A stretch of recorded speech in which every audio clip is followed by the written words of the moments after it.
Welcome to The Edge, where we spotlight visionaries shaping Africa's future. I am Patience, your host, and today we have an inspiring topic that resonates deeply with the heart of our continent. Our focus today is on leadership and enterprise development in African communities.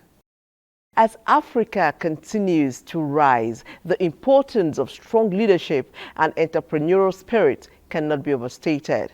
These are the cornerstones that will drive our societies forward, creating sustainable opportunities and fostering growth across the continent. Today, we will explore how initiatives like those at the Ogumba Leadership Center are not only nurturing the next generation of leaders, but also empowering youth and women to become successful entrepreneurs. We'll hear from the president, Ogumba Uche Nwonsu, and take a closer look at the impact of their flagship programs like the Ogumba Enterprise Challenge and the Rebrand Nigeria Entrepreneur Campaign.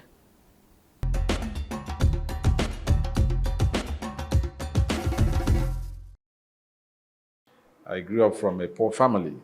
My dad was a catechist. And when I say catechist, I don't know if you have been in the village and you see these catechists that go for evangelism and then you see their shoe is eating of white trekking to be preaching the word of God. So that's the family I came out from. And my dad died very early age when I was young. I had my elder brother who is a custom officer. He also died. So my mom was very strong for us. My sister, senior sister, who barely earned 10 to 15,000 naira then. So it becomes difficult. But one thing my mom taught us is to how to be strong. I remember coming back from school. I pick my oranges. Depending the one that is trending. If it is orange during the time of orange, during the time of corn, pear, coconut, ice water, not pure water then. From Omongasi, Ezuku, Obo Hill, Area, Force Road, I trek anyone that is trekkable. My mom was very helpful. So one day we came back from sales. We couldn't sell because of no business that day. So she asked, how do people normally peel your orange? I said, we peel it round. And she said, you see, that's why people cannot sell.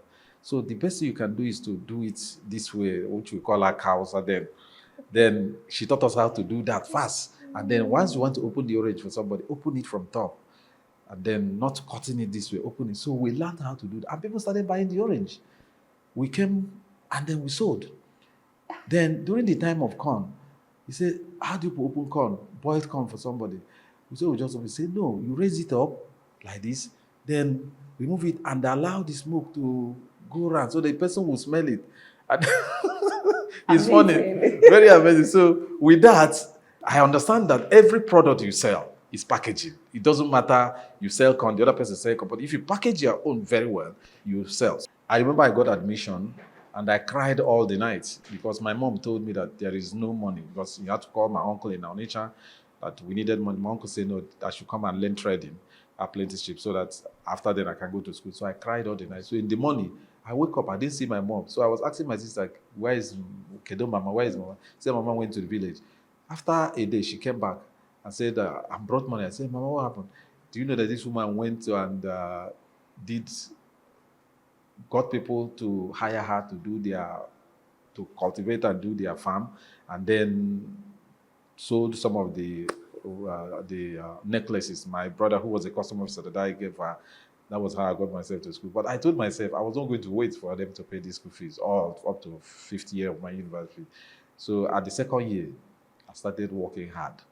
On Fridays, I will go back to the village and do messing work, which we call team bomb in Igbo land. You see people building houses. I help to lift block.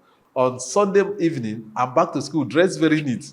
Most people, I told them I travel. So I did this from second year to my third year, to my fourth year when I became director of transport and now reduced. God started opening doors for me. But what I told myself when these doors started open, I said, I know what I went through in life. And I suffered to get to where I am. So I said, God, since you have blessed me, I will bless as many as I can because I know what they go through. So after my school, I decided to open up a small charity organization But it all started big when I was in government. I found out initially that once you're in government, you don't remember the poor people, most people in government. So I remember that where I am today is God's grace.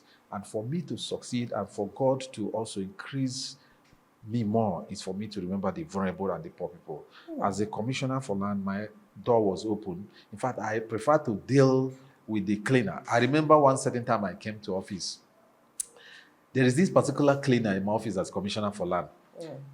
Every day, by the time I come, she's already finished everywhere, cleaned everywhere. So I called my PAMSEC. I said, look, I want to surprise you. He said, what, sir? I said, I want to surprise you. I called all of them. And I singled out that young lady. The father is a security man in my ministry. I said, I'm going to give you a car. So I told my friend, they brought Picanto, Picanto. They brought the car, brand new, and gave it to her. The girl ran crazy. Oh my So goodness. that was my first year in Ministry of Land. So the second year in Ministry of Land, everybody started working hard. So I made it a duty that every year somebody will have a car. For the 4 years I was Commissioner for Land.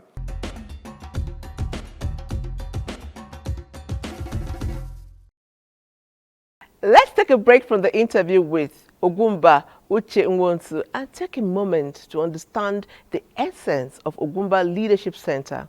We have prepared a special documentary that showcases how this organization is transforming lives across Africa. From leadership development to community empowerment, the Ogumba Leadership Center is on a mission to make lasting impact.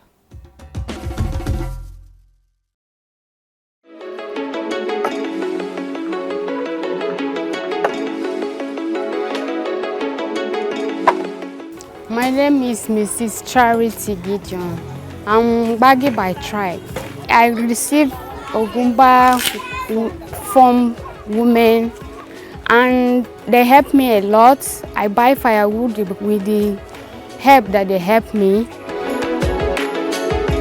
And I'm feeding my children with it, my family. Across Africa, a powerful transformation is taking place, a movement that is not only shaping the leaders of tomorrow, but also empowering youth and women to create prosperous, sustainable futures. Welcome to the Ogumba Leadership Center. Founded in 2018 by His Excellency Ogumba Uche Nwonsu, the Ogumba Leadership Center was born out of a profound vision to raise a new generation of leaders and entrepreneurs across Africa, with a clear mission to equip the youth and women of Africa with the necessary skills for leadership and enterprise development. The center stands as a beacon of hope and opportunity. Its non-political, non-religious, and inclusive approach ensures that its programs reach a diverse audience, impacting lives and communities across the continent. Ba kudin zan siya na karba na siya masara buhu biyu na sayarwa ya taimake ni na sake na biya ma yara na kudin school fees na gode masa Allah ya kara mishi kwanaki ya kara bude mishi hanya. One of the flagship programs, the Ogumba Enterprise Challenge, is designed to turn the ideas, skills, and passions of young Africans into thriving businesses. Through a competitive pitching process, participants undergo an intensive boot camp that hones their creativity, critical thinking, and problem-solving skills. Since its inception, the challenge has supported over 5,000 small and medium-sized enterprises and created jobs for more than 20,000 young people across Nigeria. The Ogumba Enterprise Academy complements this by offering tailored business development training, from financial literacy to digital marketing. Participants acquire the tools they need to scale their startups and contribute meaningfully to Africa's economic development. Beyond enterprise, the center also tackles global perceptions with its Rebrand Nigeria campaign, an initiative launched to highlight the remarkable achievements of Nigerians worldwide. This campaign seeks to change the negative narrative and foster a more positive image of Nigeria on the international stage. At the core of the center's vision is the Ugumba Leadership Academy, a program designed to instill values of democracy, peace building, and personal accountability in young Nigerians. Here, participants are encouraged to think Nigeria first and to become champions of progress and unity.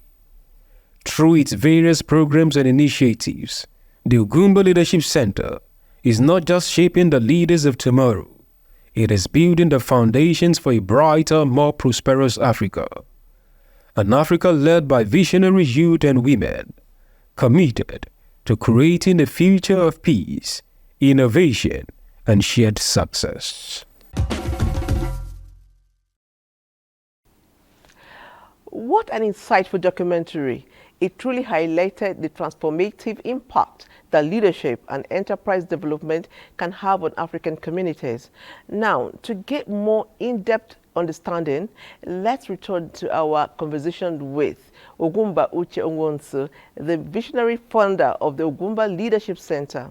Mr. Onwonsu has been at the forefront of this movement, and his insights into how we can nurture future leaders and entrepreneurs in Africa are invaluable. Let's return to our discussion.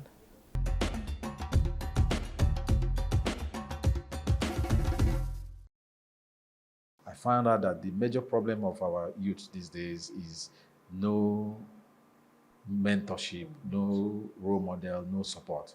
We set up the Ugumba Leadership Center where we train them, empower them, those of them who are just, who are educated but cannot find job. Need advise them to have a second address. Your second address should be that you have another thing that you are doing. There is no shame in becoming a barber. There is no shame in becoming a hairdresser.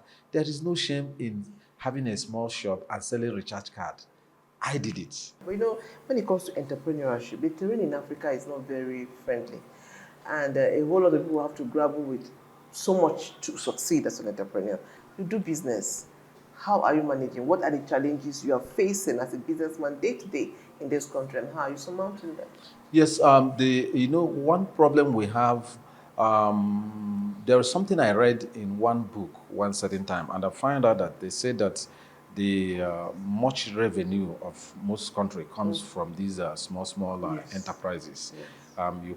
You find out that when you go to Alaba market now, you see Okeke and Sons Nigerian Limited, you see Namdi this, you go to Onitsha, you see Emeka Okori, you go to the north, you go to Kano, you see Alhaji Ibrahim. You see, when you gather all the money, taxes they pay together, you find out that it's more bigger than what this major company, that federal government is always focused on them. And they forgot that 1,000 or 2,000 small businesses can generate more revenue for the government than these bigger ones. That's the challenge, lack of support. Another thing is the conducive environment, what they need to operate to run their business. Let me take the issue of light.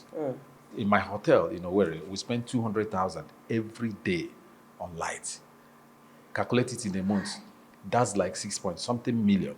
Then on diesel, in every 4 days, we spend 750,000 naira. Calculate it in a month. So you look at, in a month, we spend like up to 10 million on power generation. For me, as who I am.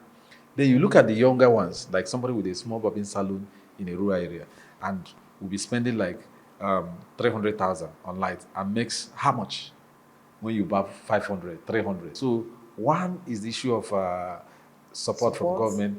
One is the issue of the power. So that's the major problem. When you come to entrepreneurship and those wanting to be into that, that's the problem they face. Okay, so I know you're into the hospitality business. How will you describe it in Nigeria? Are we doing well as far as hotels, general hospitality business in Nigeria? Are we growing? We are doing well. It still boils down to the issue of insecurity. because the chairman of my advisory board, Ugumba Center for Leadership Development, and then two of my friends also from US.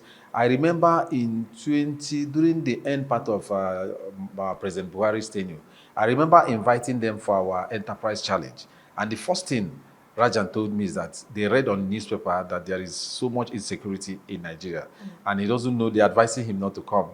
I called my friend from US. He said that's exactly what they told them when they were applying. Their country told them. So he doesn't think that he will come. You know, when they come, I will pay for their hotel, and they are going to stay in the hotel. Thereby, even the food they eat, the things will also increase in the hospitality industry.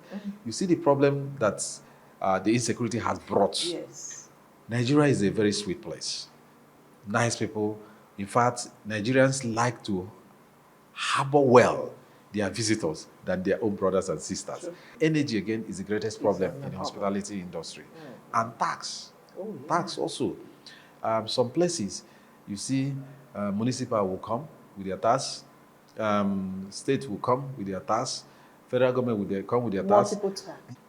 Multiple taxation is another problem that we are facing in hospitality industry. Okay, so you see, that's the reason why we're celebrating entrepreneurs, because you know you're facing all this, you're not giving up, you're pushing on and you're pushing on.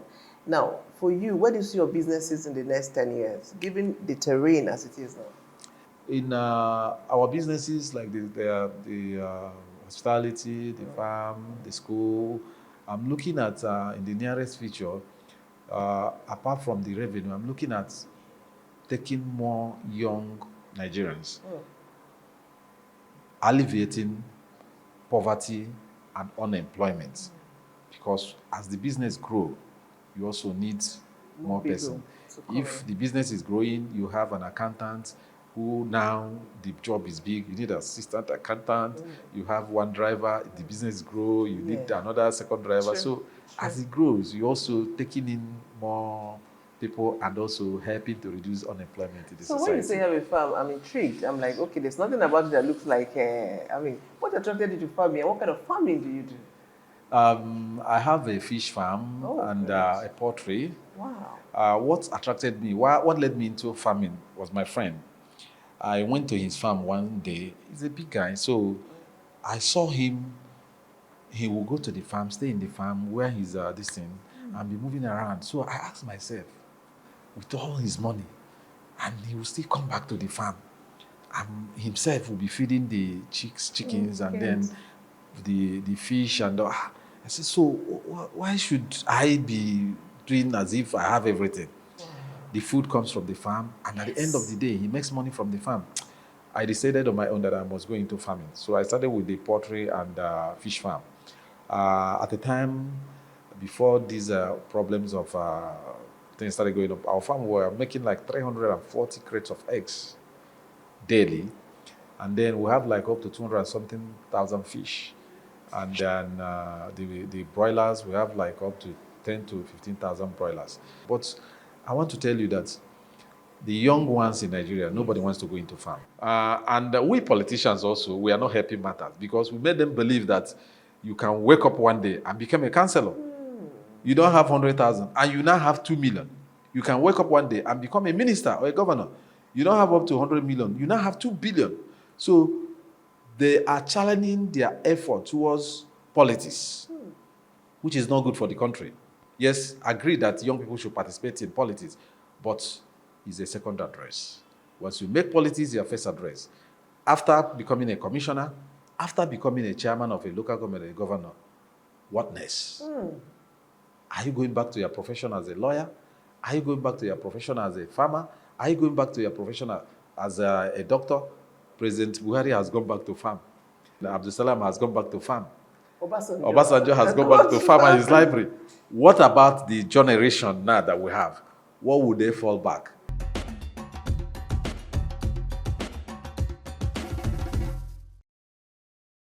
Now we are stepping away briefly from our conversation with Ugumba Uche Nwosu to listen to the voices, or to someone, should I say, who has worked with him for some time. He is the Director General of the Leadership Foundation. Of course, Mr.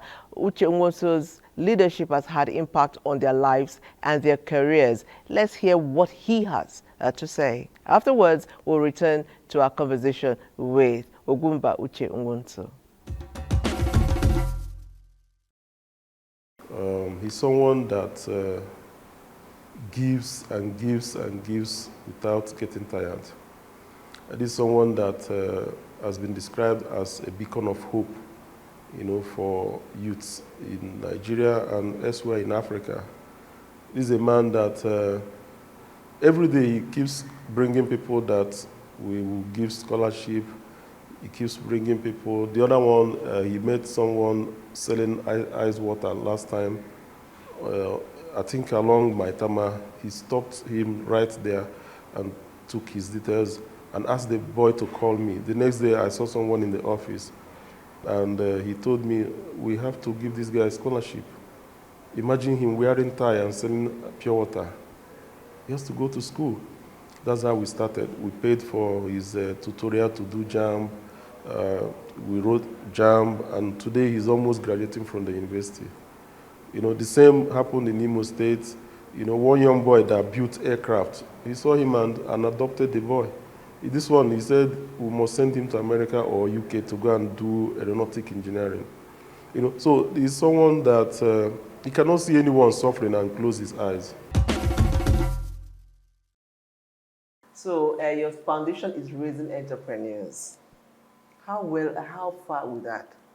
More than 5,000 young Nigerians, both the ones that got training and certificate courses from us, and those ones we were able to support with a little fund during our enterprise challenge that we normally do every December. Okay. I can mention a few of them.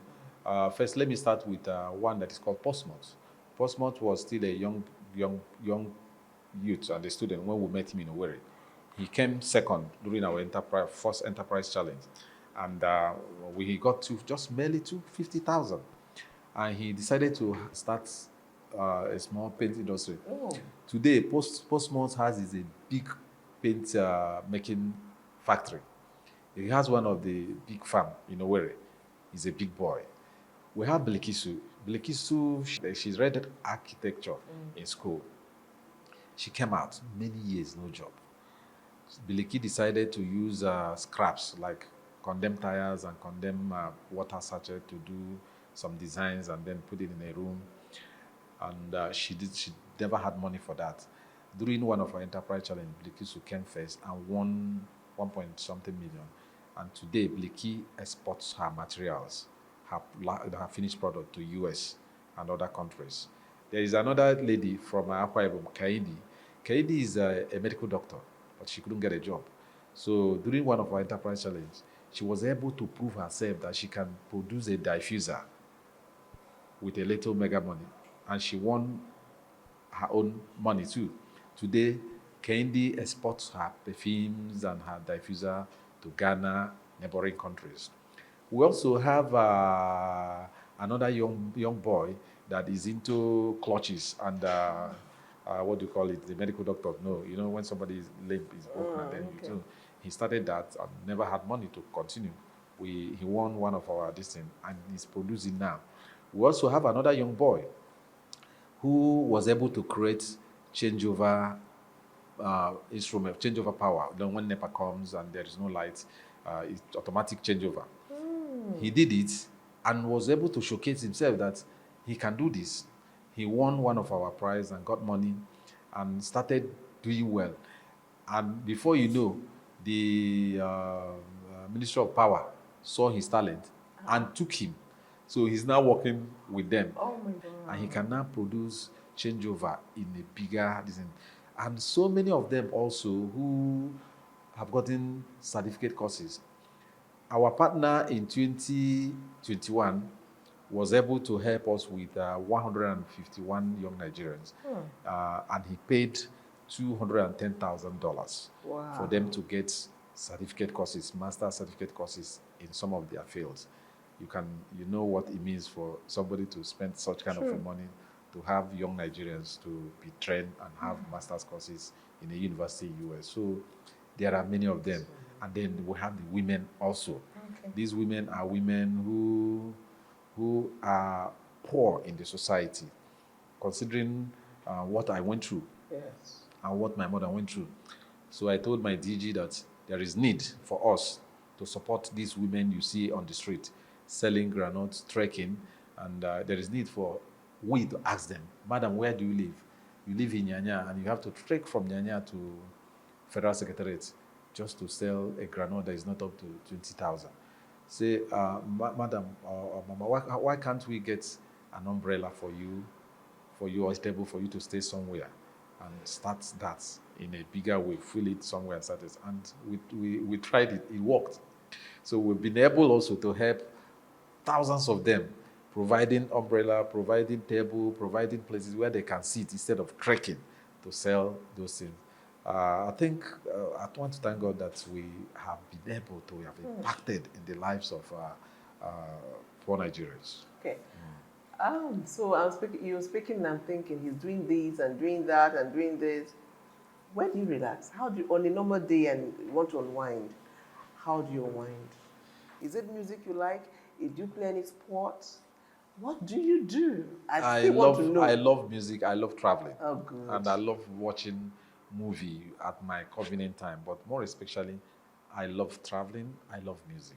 Okay, good. Yes, music. Right. I love music. Even though I'm traveling, I have my earpod. Okay, let me extend it a bit. Now you've told me, what kind of music do you listen to? Country? What kind of music do you like? I listen to country. I love Nigerian music. Oh, I love Nigerian music. I love Afrobeat. I love what's his name? Davido. Oh, okay. I love Tiwa Savage. I love Patoranki. Okay. And one of my favorites, Two-Face. Thank you so much, sir. Thank you. It was a pleasure having this conversation with you. Thank you very much. Thank you. We pray that you continue to raise new and more entrepreneurs in Africa. We pray that the Lord strengthen you. Thank you. Thank you for your time, Thank sir. you. Thank you very much.